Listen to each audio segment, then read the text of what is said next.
Bonjour à tous, si vous avez vécu proche d'une personne qui est perverse narcissique, vous avez dû voir à quel point il peut être compliqué de partir. Parce qu'on se dit qu'on a parfois des enfants ensemble, parce qu'on se dit qu'on a parfois des choses financières ensemble, comme une maison, des affaires, parce qu'il y a la famille qui est impliquée dedans, parce qu'on est aussi parfois fatigué, on est dans un mauvais état émotionnel, comme on peut appeler ça, on peut être stressé, anxieux, déprimé, et quand on est faible, c'est compliqué de partir. Parce que parfois aussi on a des soucis de santé et on se dit, allez, je ferai ça un peu plus tard. Et même aussi parce que parfois on garde toujours l'espoir secret que ça va finir par s'arranger. Malheureusement, les choses vont rarement dans le bon sens. Ça veut dire que tu peux arriver dans une situation où tout le monde te dit de partir, tes enfants, ta famille, tes amis, tout le monde te dit qu'il faut fuir, et devant l'évidence, ou même toi tu sais que tu dois partir, tu n'y arrives pas. On va parler de ça aujourd'hui. Pourquoi est-ce qu'on reste coincé là-dedans? Et on va aussi parler du côté obscur, du fait d'espérer que ça s'arrange un jour avec cette personne. Avant de démarrer, si vous le souhaitez, de plus en plus nombreux, abonnez-vous à la chaîne, rejoignez ce mouvement, soutenez-moi là-dedans, cliquez sur je m'abonne, puis sur la cloche qui est juste à côté. Il y a aussi un quiz qui s'appelle est-ce que cette personne est vraiment perverse narcissique ou pas? C'est aussi juste en dessous. Et si vous avez besoin d'en parler à quelqu'un, il y a toute mon équipe qui est là, qui vous attend, le lien en dessous pour prendre rendez-vous également.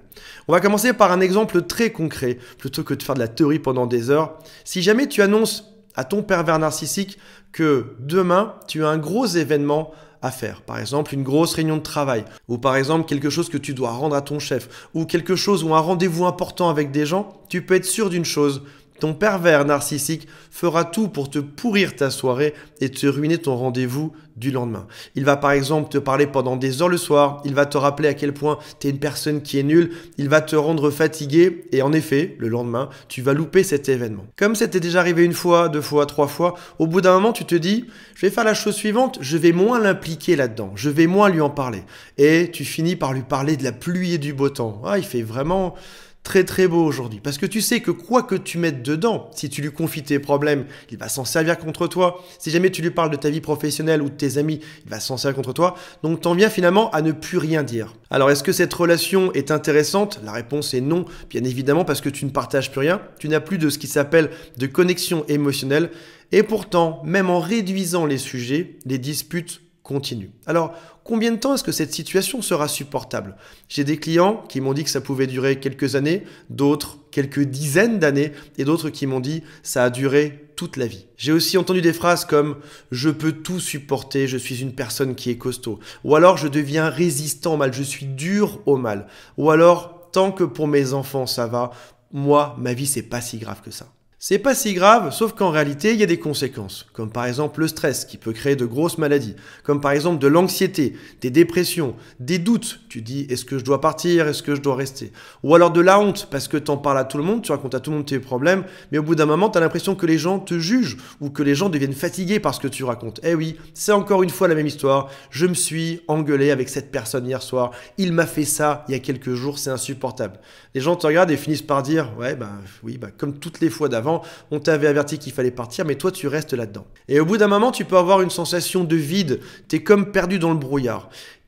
Prenons un autre exemple. Si jamais tu as un jour un chef à ton travail qui est tyrannique, cette personne ne l'est pas tout le temps. Un chef tyrannique, il l'est que de temps en temps. Il y a aussi des fois où ça va bien. Il y a aussi des fois où cette personne est gentille. Mais on dit qu'il est tyrannique parce que de temps en temps, il va faire des choses qui sont atroces. Et dans ton couple, c'est pareil. Cette relation n'est pas tout le temps atroce. Il y a des moments où ça se passe bien. Il y a des moments aussi où ça se passe très mal. Et toi, tu peux peut-être te raccrocher à ces moments où ça se passe bien. Ou alors à des moments où ça se passait bien dans le temps. Avec toujours cet espoir secret que ça change.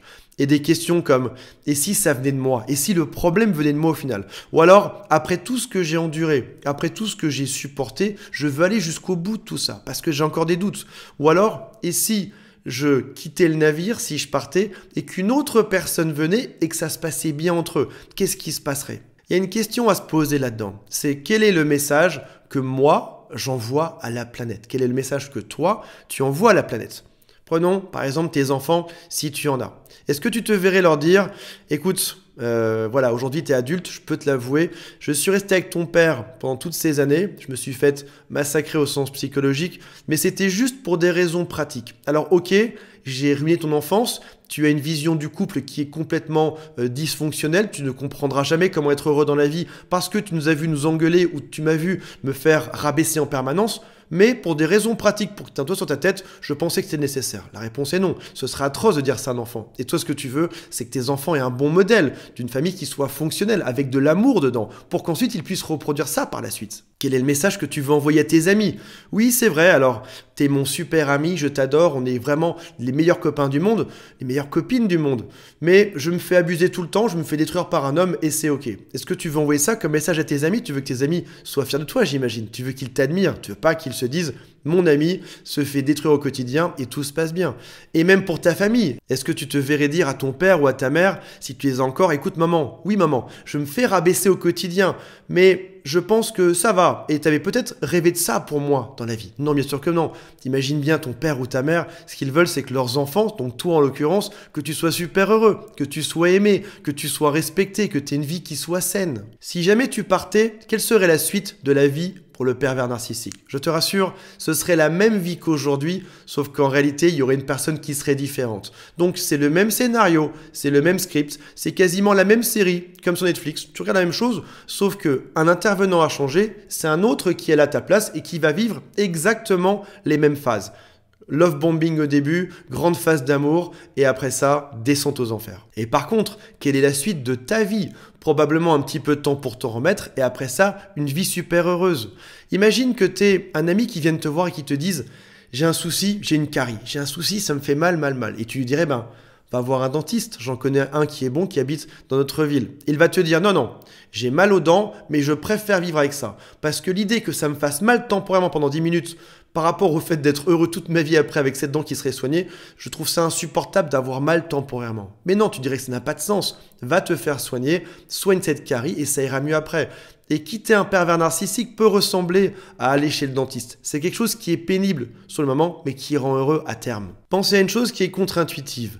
Les ruptures amoureuses peuvent créer les plus belles expériences dans votre vie. Pensez à une relation il y a quelques années de ça, quand vous êtes parti, vous avez été triste, vous avez pensé ne jamais vous en remettre et vous avez rencontré quelqu'un de génial juste après. Peut-être même dans votre travail. Vous étiez pas heureux dans votre travail, vous êtes parti, vous pensiez que ce serait foutu, que vous allez vous retrouver à la rue et finalement, vous avez retrouvé un job qui était mieux que tout ça.